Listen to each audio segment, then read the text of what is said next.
Perfect. A very good afternoon. Welcome back. I hope that you've all had a very nice lunch. And it gives me great pleasure to introduce to you, from the rider's perspective, one of the really good guys in horse sport, Henrik von Eckermann. Only good guys. Thank you.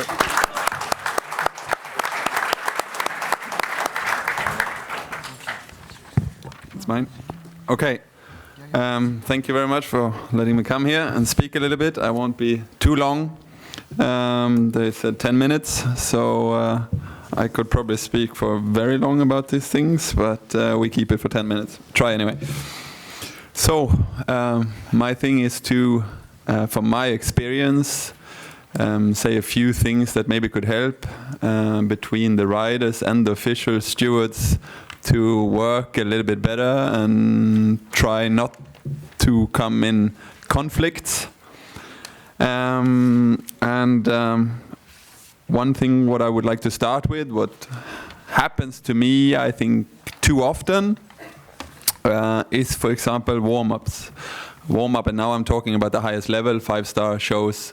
I know we cannot expect everything perfect on the lower shows because there's so many shows for the moment, so we need so many stewards, officials, to keep this running, and everyone cannot be on the highest level, I know this. But I do expect on the 5-star show level that the stewards are really prepared for their job in the warm-up. And this is many times not the fact. We have too many times, I think, a discussion about rules, and I want you to understand that when we on the warm-up, it's a big Grand Prix day, it's a lot of money, we have still a bit of pressure, we have horse owners, a lot of money included, we work the whole days for these 2 minutes in the ring that it's coming on Sunday, and our blood pressure is quite high, we have sensitive horses, and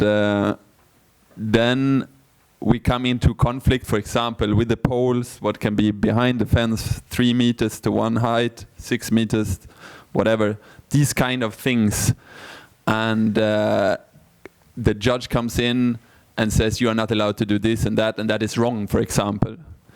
And I can say then it can be a very bad moment and risk that it gets into not a nice argument, because we are on our toes and we normally know what we allow because we do this every week. And I beg you, stewards, that be prepared and know the rules. Not that we have to stand there 5 riders before we go in the ring and it starts a discussion and we have to look up what is allowed and not allowed. So that would be a great help for us riders. I know this very well because it happened to me a few times. And another thing, I know we have a rule book, but still we are doing with horses, and everything is not really black and white in this way. And I would really wish for a bit of flexibility, is things not in rules, but for example, another thing, if we have times to ride our horses, for example, and we have 2 or 3 warm-ups, and one warm-up is clear and there's no one riding there, and the other warm-up, I'm just saying that one warm-up is small and the other one is big and the one is free, and in the smaller warm-up we are 20 riders, and we ask for the bigger warm-up because there's no one there and the class is finished and so on. And also there it happens a lot to say, okay, no, the time is 11:30, you cannot ride in there before 11:30, it's now 11:10. And this is what we riders then don't understand, you know. We say it's 20 horses in here, this is first of all dangerous. Why doesn't let us into the other warm-up? And this is what I mean a bit with the flexibility to it, that even the steward can see that this is, why not let him in there? Not just because of the rule saying 11:30 they're riding and they're not riding. I'm just saying these are the things that we riders don't understand, and it can get a bit of a problem. and the same things we also would like that you work a little bit for us. I know the organizers, they have also they have a good job, and they make these shows happening and also everything working. But back to this welfare of the horse, the welfare of the horse is not only what's in the books. We see things maybe that because we have a horse with a lot of blood. For example, if I say some organizers, they want that we jump off a horse, go up on the podium directly after the class. And this is, for example, for me, not the welfare of the horse. I want to take my horse out. It's a horse been jumping in the ring. It's coming out, sweating, a bit nervous. It must be possible to come out, to trot off my horse, take care of my horse first, than to go on this podium. And this is also a pressure what we then have riders a little bit, because of course we want to please the organizers, and that is for sure. But in these moments, then we also would wish that the steward protects us a little bit and say, sorry, he needs to take care of the horse. The horse is priority number one, and then this other thing comes. And this is also with warm-ups what I always think from. I'm only speaking now from my point of view, not that you say Henrik said for all the riders. Is, for example, the warm-ups. Does the steward also have a control that the warm-up are safe? I think it's too many times I know that the public wants to see the warm-ups, and that's fine, but they have to be safe. I don't want to be the responsible person when some kid is taking out their hand and touching my horse and getting kicked in the face. And that is also something that happens, luckily not so, or never so far, but it's something that is, for me anyway, a very, what should I say, worry, because it happens too often. And it's not that the people are doing it because they don't know what can happen, but we all know, they touch the horse kicks out, gets it in the face, and that's it. And so these things also, not just the steward should not only be seen there if we jump an ox one hole in front higher or not. They should also be responsible, I think, for everything around it as well, to keep us away from these things. Because the problem, when we tell the people to say, please don't touch our horse, we are the assholes, we are arrogant, we are I don't know what, but we only want to be the ones who don't make sure that this child or whoever get hit by the horse. So these things I also would like to that it's get done. I didn't put so much. Yeah, that's a few things. Just what hits me when I'm on the warm up in the daily work, and yeah, if it sounds strange or whatever, just please comment on it. Ladies and gentlemen, we'll take some questions during the panel discussion, but I've got one question for Henrik. I think that the quality of stewarding has improved immeasurably over the last 5 years, and I wonder whether the International Jumping Riders Club and Frances and her team could all get together and actually you could have that discussion together. Do you not think that that's a positive idea? Sure, it's a positive idea. I think anyway the communication between also the riders and the steward. I mean, when you have a good communication, you will also have no problems. The problems comes when we are often in a stress and so on, and someone goes in like the policeman and you know goes at us. Then you will not get a good. I can speak for myself. I know, and it's not my best part. But when you're on 180 and someone comes in and not really also having then 100% sure what they're talking about, then it's not good. But if you can have a good communication, it'll be no problem. It's the same with what I said with the flexibility there. We are the first. If the person says, yeah, you can ride there, and if someone else comes because they dressage have their times or whatever, you need to go out. And we'll be the first one to say, okay, we ride and then we come out. But to say, no, you're not going in there because it says 11:20. We are not riding there. You know, this is what we don't understand when there's no reason for it. There might be other reasons, obviously, but yeah. I think it's a communication process as well, isn't it? Definitely. There may be. So, ladies and gentlemen, thank you very much to Henrik. We'll hear from him in our panel discussion. Delighted to welcome, yes, you can give him a round of applause. Good luck tonight in the Grand Prix. Our panel, Rob Ahrens, team manager of the Royal Dutch National Federation, Olympic show jumper. Twice winner of the Grand Prix of Amsterdam. Captain John, what? Long time ago. 1874 was his last win.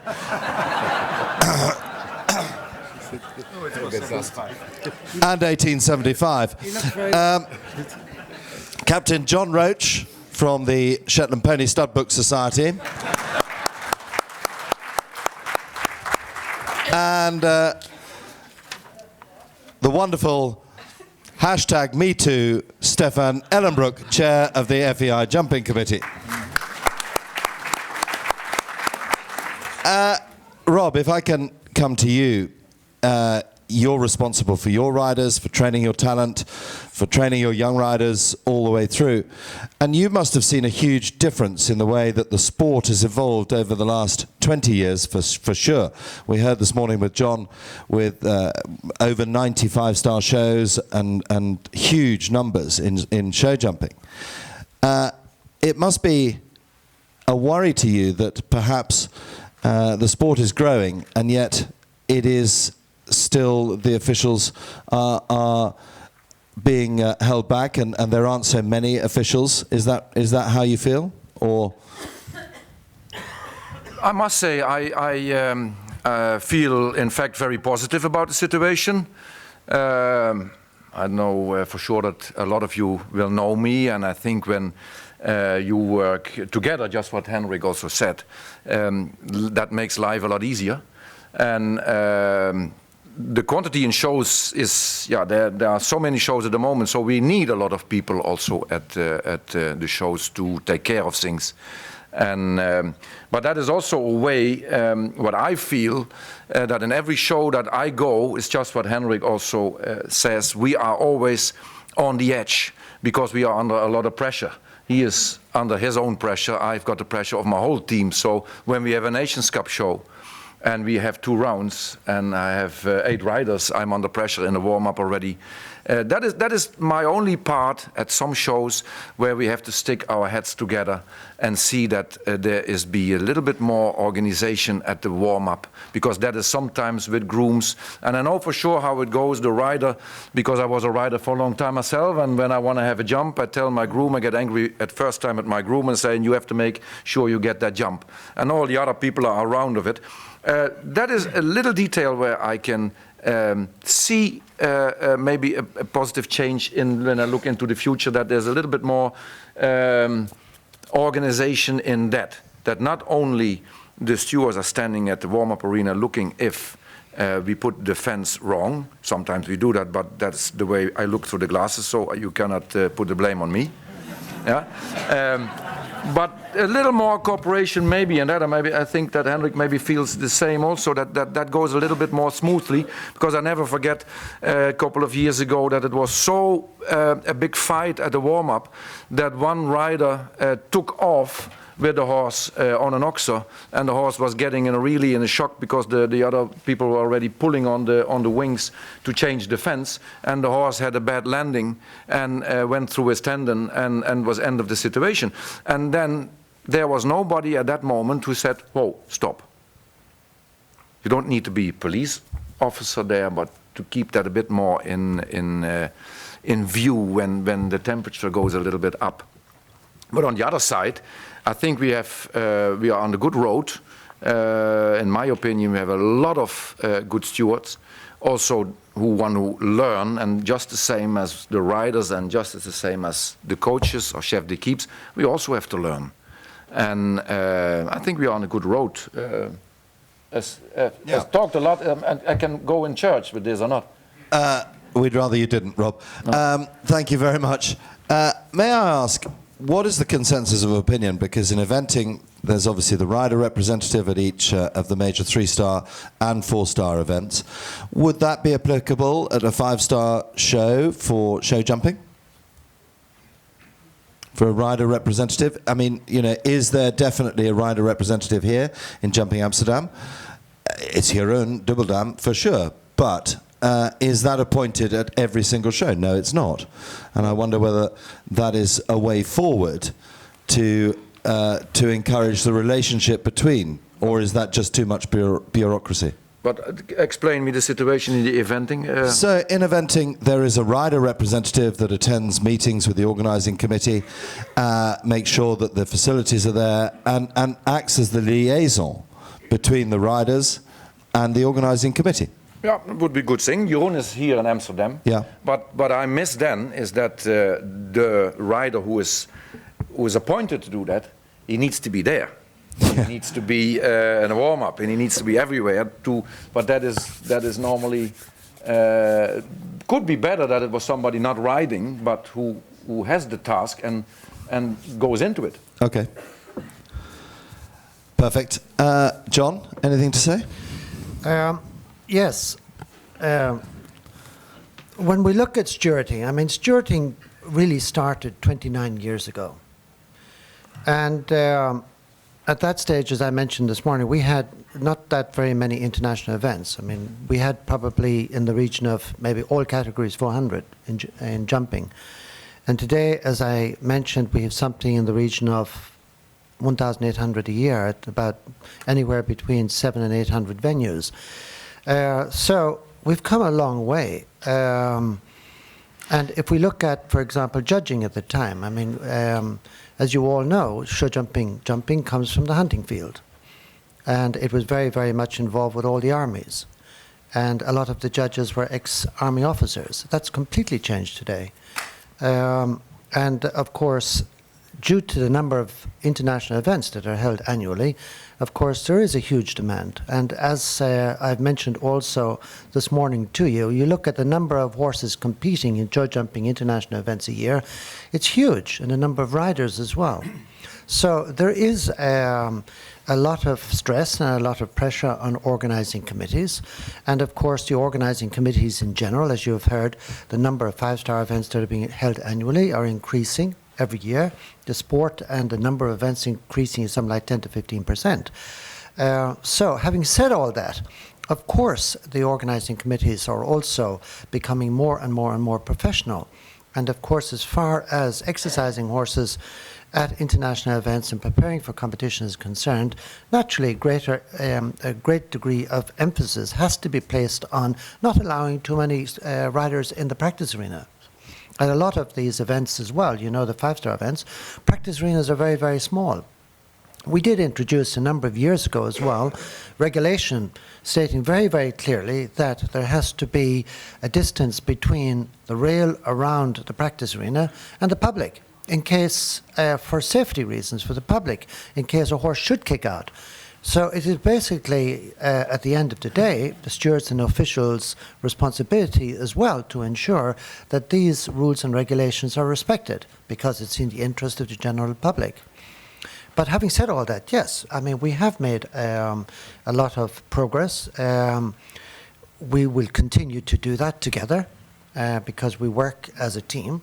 And it's never going to stop. And we can never kind of sit back and rest on our laurels and pretend now we've achieved everything, because that's not going to be the case. But there are certain things that we can do to ensure that the public are, the welfare of the public and all these things are respected. And yes, that will continue. There's no question about that. We thank you for your, as I said also this morning, for your dedication and cooperation. Because without you, we can't do this. But the organising committees also need to be very, very, very aware of the fact that, yeah, certain things need to be provided as well. Thank you very much. Can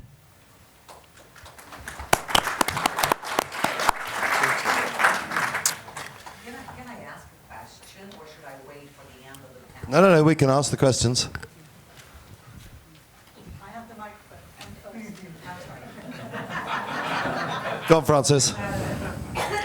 I think Michael will confirm that possession is 9/10 of the law, so. Thank you, Henrik.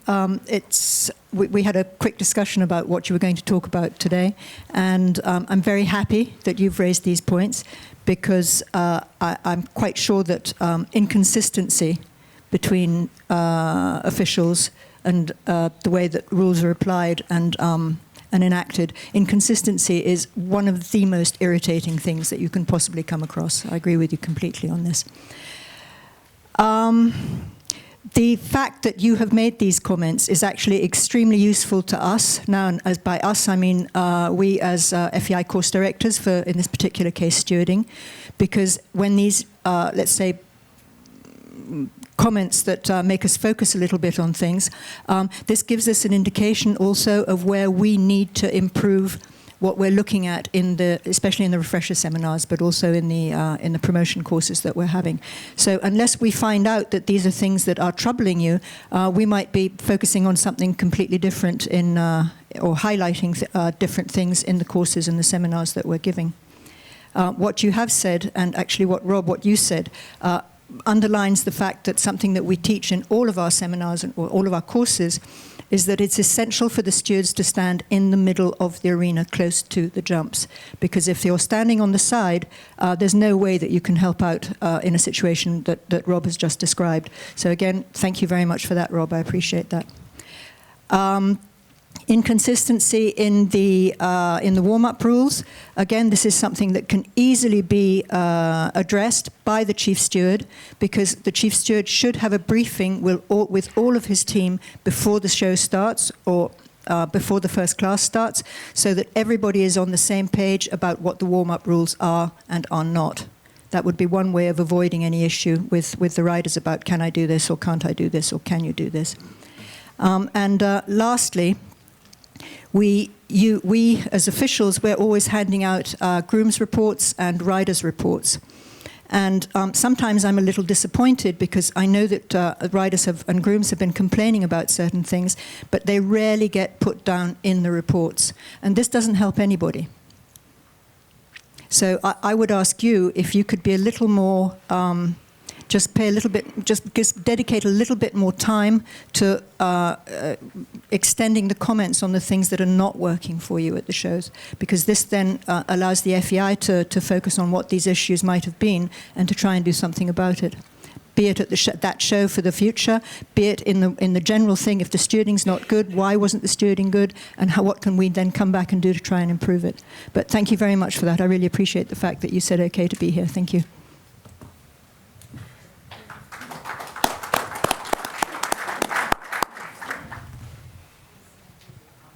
Thank you. I'm Elaine Zander from Brazil. Out of Mr. Eckermann and Mr. Holbering's words, I depicted two words, pressure and cooperation. When we are appointed as FEI foreign judges, officials, I'm a judge, we are asked, among a lot of things, that you riders are supposed to fill it in a few reports, I mean, as the lady was just mentioning. And we go to you, riders, I mean, in general, with our papers, almost begging you to fill it in the reports, because no, you don't give us the attention that we think we deserve on behalf of the FEI representatives. So I would like to ask you as a rider and the gentlemen as at the FEI representatives, what would be the best solution for this case? Thank you. Shall I give an answer? Or? I can just shortly ask. He's a rider. I have to say, when I have had problems with the shows, I think John Roach can confirm that. I don't really believe in these papers, to be honest.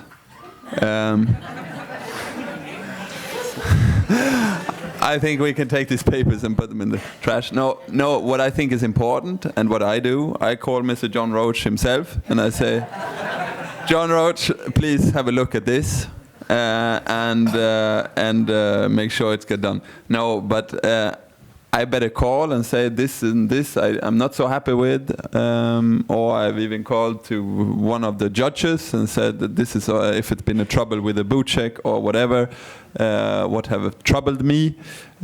I rather speak face to face instead of filling some papers in. Yeah, and the other part is what I feel as a chef d'équipe is that we had that was the question earlier on, that we have a quantity of shows, so the riders go nearly every weekend. They go to shows, and nearly every weekend they have to fill in a lot of forms, and that comes always back to the chef d'équipes in the summer part. But I think I don't agree completely with Henrik, but I think that's a good thing in life, that you don't agree everything. I think it's important, but it's not important that you fill in every week the same form. But what is very important, that we write down after every competition what was good and what was not good. I think those are maybe more to get more positivity out of it, as filling in every time the same. And I think it needs to be also something that we have to discuss, Chairman of the Jumping Committee, to get more information about the pluses and the minuses at the shows. And just one thing there, I think also it could be good then to have one, like you said, maybe one rider who's a little bit responsible over the whole thing, and then have a communication with this one. And then this rider have to be the one who maybe asks the other riders a little bit, what do you think, what could be better here, what could be worse, and so on. And then come back to whoever who's responsible and have a communication. In that way, I think it's better than the fill in a paper, that it's a scale from 1 to 10, and how should you say the ground is 1 to 10 in the one arena and in the other arena. This is so it's almost impossible. So normally when you talk to each other, the riders will say, yeah, the ground could be a little bit like that, a little bit like that. That is easier, I think, also to understand than this paper. If I can make some comments, because otherwise my paper with my notes is getting longer and longer and longer here. I wanted to start at another point, but I want now to reply immediately to the reports. In this specific case, I really have to say that I strongly disagree that this is a waste of time with these reports. We as FEI, we really take that more than just serious, because these papers, this riders report, as we do it now, at least for the top shows, is part of the ECS, of the event classification system we are trying to introduce. And we are really trying to collect as much data as possible. And if you see what Somesh, who is in charge of that most of the time, is really doing with this, and if you see the statistics later on after the show, if you bring all that data together, you really get a really good picture about the show. The organizing committees who were involved so far, they really much appreciate that, because they really can see with these figures where they can improve things, where things are already close to perfection, and where there is still room for improvement. So that really makes a lot of sense. Can we improve the system? Most likely we can. The next step will be, and that might make it for some of the riders a little easier, the next step will be that most likely we'll have these riders' reports in different languages. So if there is a rider who is not so good in English and would have a problem to make some comments on the paper, he could do that then, not in each and every language of the world, but in the most important languages. In the few weeks we will have reports available, which makes it much easier for the riders. I see the point that riders get the impression that they have to do the reports more and more, but this latest version of the online report we are using for the ECS is a 2 pages paper. And as I'm pretty much involved as foreign judge in these things, if I give it to a rider, it takes, the average rider, it takes 3 minutes or something to do this. This is not really an investment. Sometimes to argue about if they have to do it or if they do not have to do it takes longer than filling in the form. And the old paper report, where we only selected one rider at a show, the old foreign riders report, that was 15 pages. That really took some time to fill that all in. And the information we got was pretty much subjective, because sometimes I got the foreign riders report back and I took a look at that and said, oh, at what kind of show was that rider? Because obviously not at the same show where I was, or his interpretation of the show was completely different. So with these short reports, I think it is acceptable that riders are doing that. And as I say, yeah, most likely you do this a little bit more. On top of that, we have just been together at a show last week in Dubai, so there is the same group of riders who are going from one show to another, a pretty limited number of people. And we, as the foreign judges, we have to collect then something like 10 reports. And then, of course, the likelihood that you have to do this report each and every week is pretty high. But on the other hand, really, you are not doing us a favor, you are doing yourself a favor. Can we improve these reports? Most likely we can. Last year, Somesh had a meeting with Markus Ehning, and Markus gave a lot of good input, and after that we modified it. So is that still the best thing we can achieve? Most likely not, but we are working on it. But I can promise that the data we get and the information we get is really valuable. And we really would like to continue, and we would really like the riders for their support. And by the way, Henrik is one of the people, if you ask them, he's always doing that without making too much comments. So, and yeah, no. See, okay, to be fair, I know that I'm not really the role model for this, because if I approach riders, most likely they fill it in. And I've seen a very few riders who were pretty rude to officials, and they really turned around and said, I give a whatever, and I'm not doing this. I know that these are some people, but this is really a very small group. If you approach them in the right moment, maybe you should not approach them when they are just walking the Grand Prix and say, oh, can you just fill that in? This is not the right moment in time.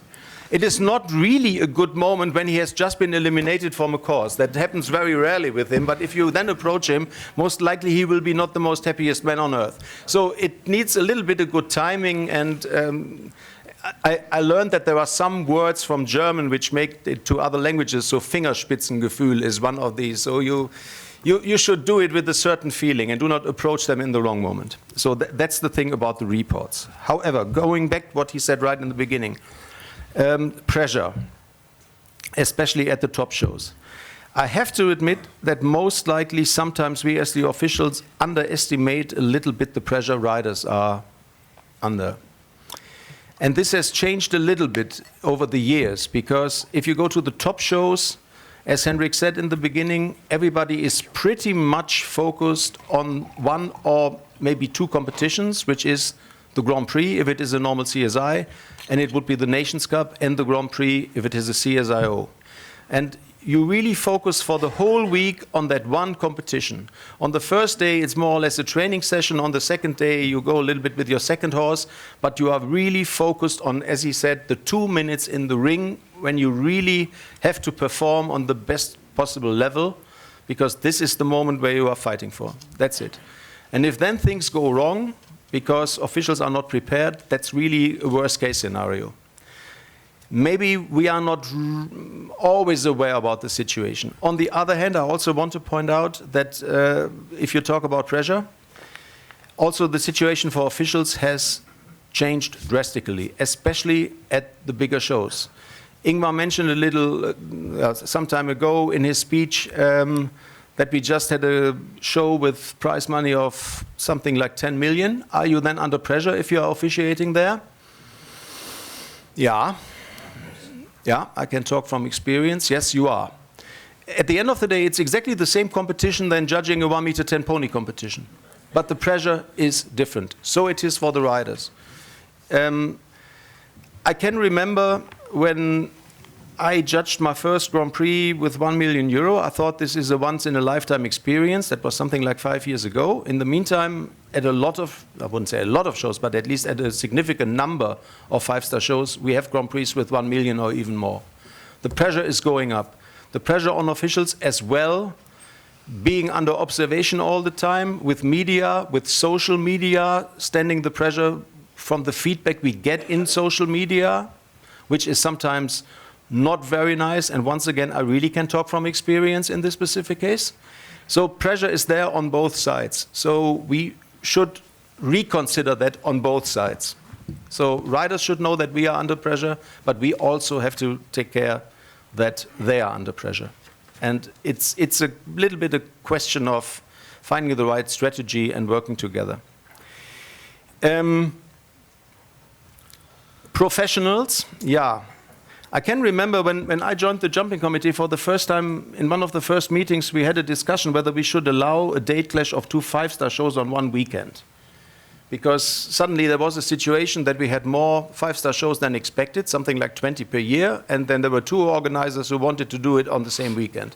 And we had a discussion whether we should allow that. In the meantime, you can forget the discussion. As John said, we have something like 90 shows in the calendar with 52 weekends. Sorry, there is a date clash anyway. So what I want to say with this, the number of the highest level shows has really gone up significantly. Are we really educating officials in the same way and bringing enough good people up? Maybe not. Maybe we really have to take a look at that, how we really can push the right people, that at least on the top level of the shows you have the right people. I totally agree what Ingmar said earlier. At the end of the day, the officials at all the levels should be educated in exactly the same way, and everybody deserves to have top-level officials. As I said earlier this morning in my presentation, you might have somebody in an amateur class who thinks that this is his private Olympic Games, because this is the most important competition this person will ever compete in. So we have to prepare on all the levels. That's it for the moment from my side. Ali Küçük from Turkey. First of all, thank you very much to all panelists. I think it's great discussion. But as you know, such details can continue for hours and days, and we can still discuss. However, to put something more concrete on the table or as a solution, I think I would like to reiterate my question from last year. And it was honestly the fact that we here, as officials, having this very great refresher seminar, and it's very good. However, to improve it better, I would like to propose that we should also talk about communication skills. I would like to echo on Henrik and Rob, especially in the beginning of their speeches, because what we do here is rule changes and rule revisions, right? We're not talking about how to solve a problem when a problem comes in front of the media or in front of public.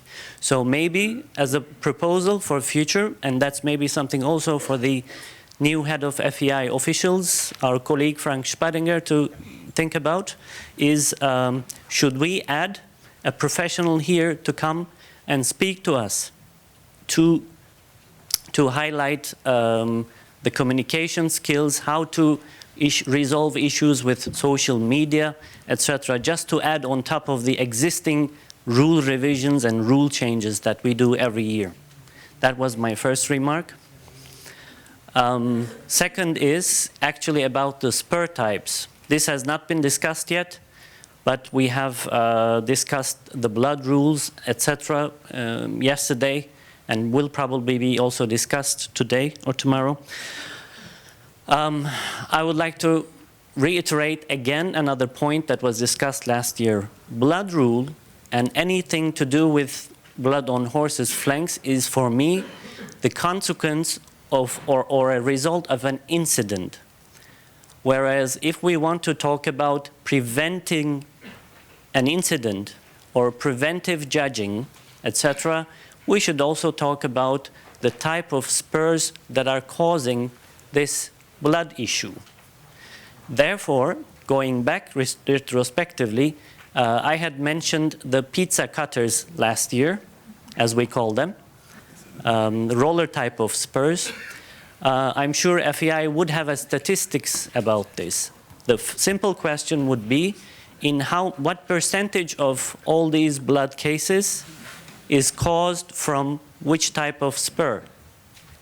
If we know that, at least it would be easier to address the solution before it becomes a blood rule problem. Yeah. Thank you. I try to answer your two questions. First of all, the thing with the communication education, let's say. We definitely take that on board, and I think this would be a very good thing. I'm still convinced we should talk about rule changes, as long as we have rule changes. I hope that we do not have so many. But in addition to that, as we have now today somebody coming from outside to talk about a code of conduct or conflict of interest things, next year we should have somebody who talks about communication skills. I'm very much in favor of that, and we definitely take that on board. Spurs. The jumping committee has already have a very long discussion, and in this case not a discussion on any feelings but discussions on facts. Because, and I very much appreciate that John did that work, the jumping department has now, since something like 1 year, I guess you collect the data, and once again this is where reports are coming in this case foreign judges reports. We have taken all the information we got from the foreign judges reports about the issues, about the kind of spurs, about the coincidence and all these things. And we have a statistics, yeah. And we have a statistics about the blood cases, and we also see that there is a relation of 3 things. The one thing is blood on a horse, the second thing is a certain kind of spurs, and the third thing is clipped horses. And if these 3 issues come together, or better to say these 2 issues come together, then most likely you might have a blood case. It is what it is. We have discussed already to introduce a rule about spurs, and the jumping committee is in favor of it, as we have legal procedures in FEI that we not just come with a new proposal and we send it to the General Assembly. We were a little bit too late this year to get that in the normal rule change process, because that requires a rule change. But we will bring that up in March, and it will go out to the federations and to all the other stakeholders. And at the moment, I'm not talking about that because we have to do some time fine-tuning what kind of spurs we are thinking of shouldn't be allowed, but you can be pretty sure that something will come up. I think, Henrik, you've got something to say on this. Yeah, I think also just it's very important with this spurs and this bits and all what it is that can hurt the horses.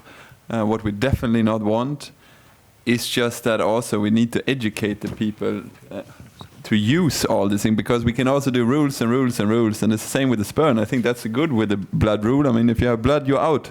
And for sure, like me, I'm not using any sharp spurs because the danger that something happens, and not because I'm kicking the horse, because my leg is sometimes going back a little bit and I have a cut, and it could be out. So I'm not using these spurs. So I have to say the blood rule in that way made sure that the people are not using too heavy spurs. But what I wanted to say is just that we also need to really educate people of using things. The same with bits, sharp bits. Yeah, with one rider who has a really good feeling, a sharp bit is not a problem.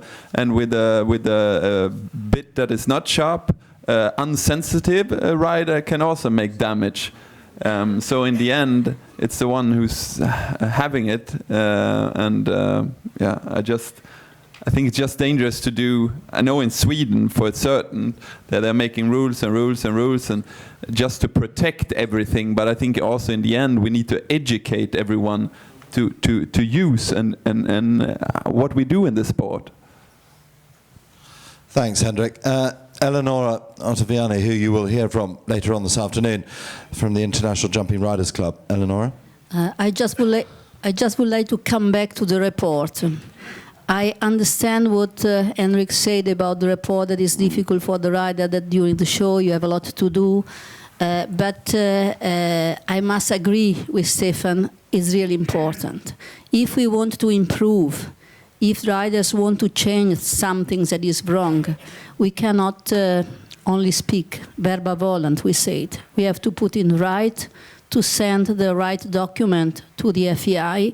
They need to have a iter legis, we said. They need to have things in right. They need to have a document in order to start working.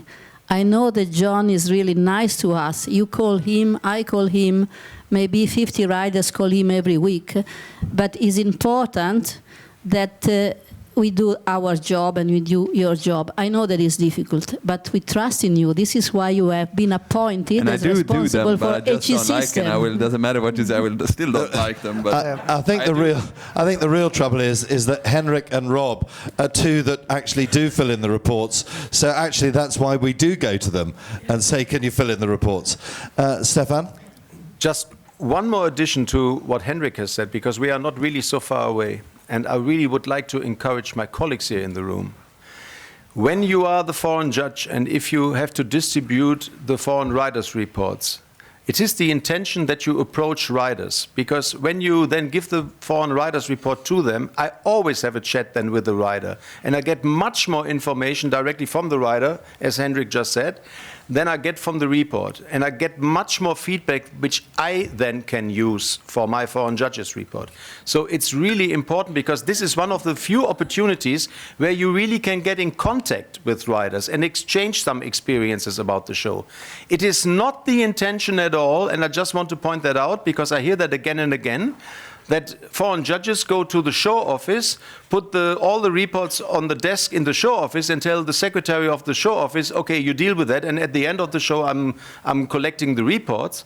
It is definitely not the idea that you give the foreign judges reports to the chief steward and say, you are much closer to the riders, and at the end of the show I'm picking them up. That's not the idea. You, as foreign judge, you should get in contact with the riders, and I know that most of you people do this. But there is obviously a significant number of people who do it in a completely different way. Not to talk about foreign judges who think it's much easier to copy and paste one of the reports and fill in the forms themselves. That's definitely not the idea. Then we would prefer that you come back to us and say, unfortunately, it was only possible to get 5 forms, but these are really the forms from riders. Don't provide us with any fake information which you did at home, because this is what is happening, if we are honest, sometimes. But also with this report, that's why you have to make it, I think, a little bit better, because also you get a little bit fake information because the rider thinks it's annoying, and they just fill it in, and then you don't also get the right value out of it. So that's why I think with this person to speak, it would be a better thing. Let's do both. I think we can work it out. Yeah. You take that.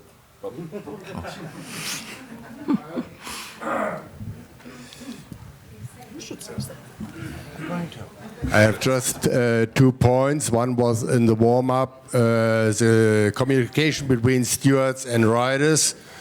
I'm professional rider as well and steward, so I know the situation and the pressure from my lifetime. And I can understand, I think this communication has to improve. I'm totally agree with you.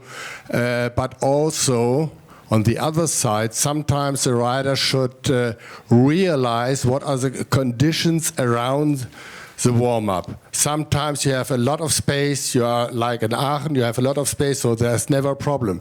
When you have a small warm-up area like here, you have to arrange something, be flexible. You have to together to divide also with the dressage riders. Sometimes you have also the driver, sometimes you're also voting, and you have to divide the place. So if you, for example, need more time for your training, you have to communicate with the chief steward or with the OC. If you can open the warm-up 1 hour earlier, for example. But please realize also conditions around. Sometimes even the sport or the OC has no influence, for example, for decisions made by the state. We have in Wiesbaden, we cannot use a park, for example, for your walking, because the park is closed except for the eventing. This is just one example. Please realize also this part and communicate also with the stakeholders, OC, chief steward, judge.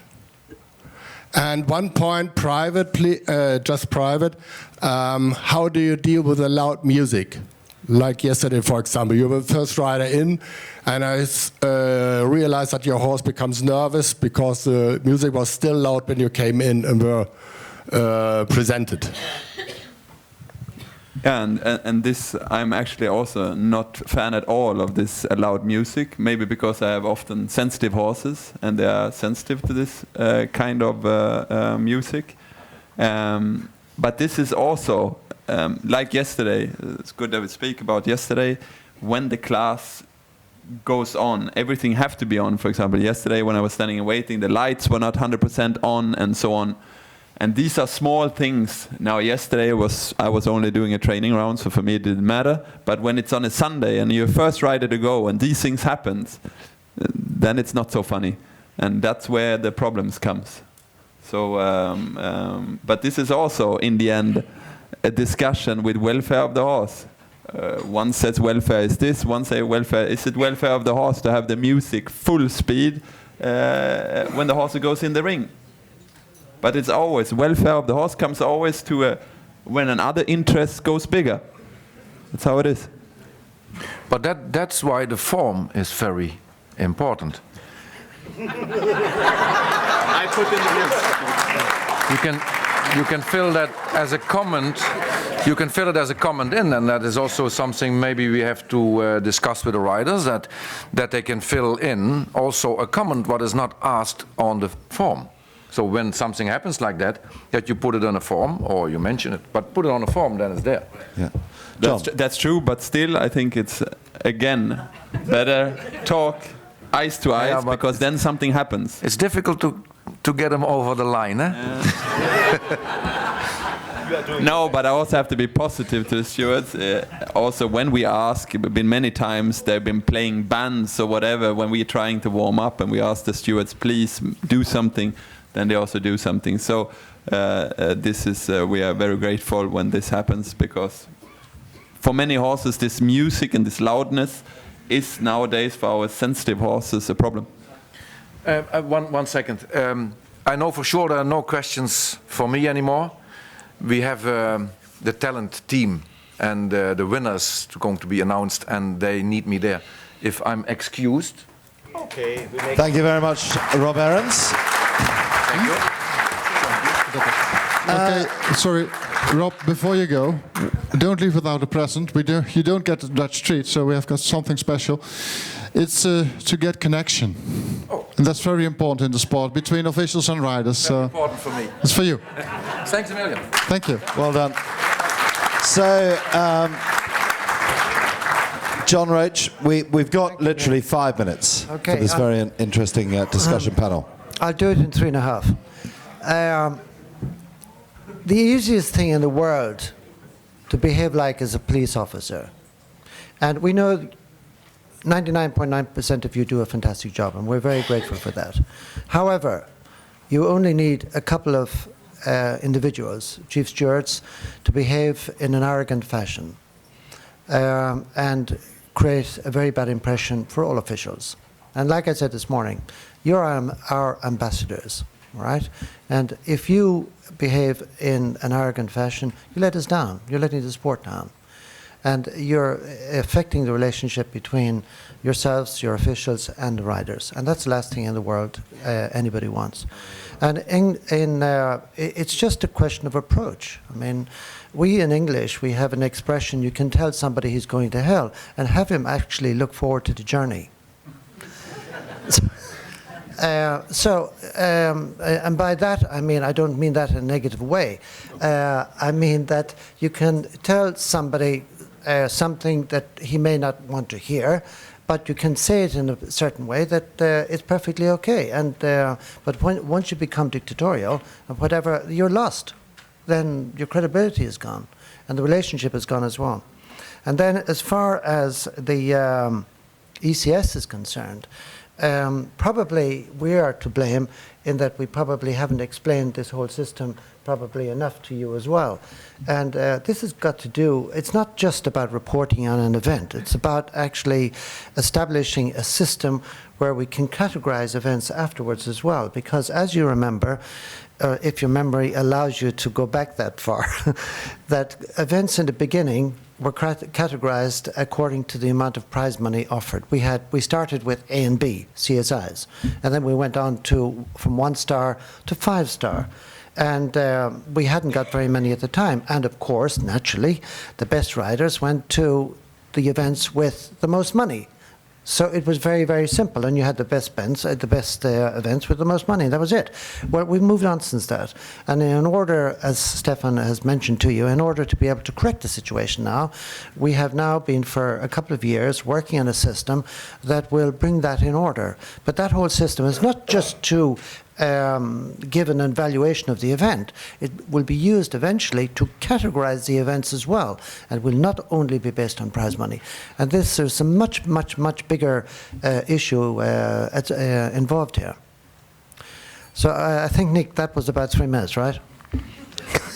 That was perfect, John. Very, very well done for you. Perhaps you could have a word with our Prime Minister. Maybe she could open up the Brexit negotiations, John. One more question, and then we really should bring it to a close, if there are any. Suzanne. Shy and retiring Suzanne Macken, Ireland. Sorry, I probably shouldn't be speaking, but anyway, just to say that it's just great that Hendrik's here and completely understand about the pressure. I was married to quite a good show jumper for a while, and we also got into difficult situations at times, so I'm a poacher turned gamekeeper. My whole life's been involved in horses. Professionalism, I think, is very important for all of us as officials, and I think we're really striving towards that. So I just want to say that I completely agree. And also, for us, as Stefan said, if we're judging at big, important shows with a lot of money, I know for my part, I feel a lot more pressure than I might at another show, however much the rules might be the same. And so I think that the communication is very important, and maybe understanding of the horses and everything that goes behind it should be a lot to do with the education. Just an idea. Thank you very much. And just my last word, if someone wants me to fill in it, I will fill it in.